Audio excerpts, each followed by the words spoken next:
ഇന്ന് ഹോസ്റ്റലില് എന്റെ അമ്മ എന്നെ കാണാൻ വന്നിട്ടുണ്ടായിരുന്നേ. അമ്മ വരുമെന്നൊന്നും പറഞ്ഞില്ലായിരുന്നേ. അമ്മ വന്നു കഴിഞ്ഞാൽ പിന്നെ നമുക്ക് സ്വാഭാവികമായിട്ടും ഞം കിട്ടുമല്ലോ. അമ്മ പോയപ്പോ പിന്നെ അമ്മയെ കണ്ട സന്തോഷത്തിനെക്കാളും അമ്മ പോയപ്പോ ഉള്ള വിഷമമായിരുന്നേ കൂടുതൽ. ആ വിഷമത്തിന് എങ്ങ് മാറ്റാൻ വേണ്ടി അമ്മ കൊണ്ടുവന്ന ബാഗിനെ ഞാനും എടുത്തേ. ഈ ഡയറി മിൽക്കിന് ലോലിപോപ്പ് ഇല്ലേ, അതെനിക്ക് വലിയ ഇഷ്ടമാണ്. പിന്നെ അമ്മ നാട്ടിൽ നിന്ന് റംബൂട്ടാൻ കൊണ്ടുവന്നിട്ടുണ്ടായിരുന്നേ. കഴിഞ്ഞ വീഡിയോയിൽ ഞാൻ റംബൂത്താൻ എന്ന് പറഞ്ഞിട്ട് എനിക്ക് നല്ല ട്രോൾ കിട്ടിയായിരുന്നേ. എടാ, ഞാൻ ഇതിനെ റംബൂത്താൻ നടാ പറഞ്ഞോണ്ടിടന്ന് എനിക്ക് ഇപ്പോഴും അറിയത്തില്ല ശരിക്കും ഇതിന് എന്താ പറയണ്ടേന്ന്. അതിന്റെ അകത്ത് ഒരു പേപ്പർ പൊതി കണ്ടപ്പോ ഞാൻ ഓർത്തു ഡ്രസ്സ് വല്ലതും ആയിരിക്കും. ഞാൻ നോക്കിയപ്പോ പൊറോട്ട ആയിരുന്നേടാ.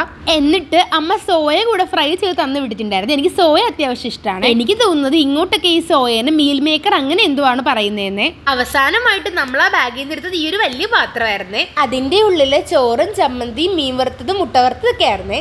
ഈ കാണുന്ന ബോക്സ് എന്റെ അമ്മ നട്ടുന്നുണ്ടെന്നാണ്. എടാ, ഇതിനകത്ത് രാമക്കുഞ്ഞായിരുന്നു. എനിക്കാണെങ്കിൽ ഇതിനെ ഭയങ്കര ഇഷ്ടപ്പെട്ട. കോളേജ് സ്റ്റുഡന്റ് ആണെന്ന് പറഞ്ഞിട്ട് കാര്യമൊന്നുമില്ല. എനിക്ക് ഇപ്പോഴും ഇതിനോടൊക്കെ ഭയങ്കര ക്രൈസ് ആണ്. ഞാൻ ഈ കുന്തം വിഴുങ്ങിയതുപോലെ ആലോചിച്ചുകൊണ്ടിരിക്കുന്നത് ഇതിന് എന്ത് പേരിടുന്നാണ്. എനിക്ക് ഓൾറെഡി ഒരു ഡുംഗ്ലിമോൾ ഉണ്ടേടാ. ഇപ്പൊ കാണിച്ച രവിയെ പരിചയപ്പെടുത്തിയില്ലെന്ന് വേണ്ട. ഇതിനെ ഞാൻ റിലയൻസ് മാളിൽ പോയപ്പോഴത്തേക്ക് ഒരു 4-5 മാസം മുമ്പ് വാങ്ങിയതാണ്. എങ്ങനെ ഞാൻ ക്യൂട്ട് അല്ലേ? ഇത് കാണുന്നതിൽ കുറച്ച് പേര് പറയുമായിരിക്കും ഈ പെണ്ണ് ക്യൂട്ട്നെസ് അറിയുന്നെന്ന്. അങ്ങനെയാണെങ്കിൽ അങ്ങനെ ഫൈനലി നമ്മൾ ഇതിനിട്ട പേര് കൊച്ചുണ്ട്രാപ്പി എന്നാണേടാ.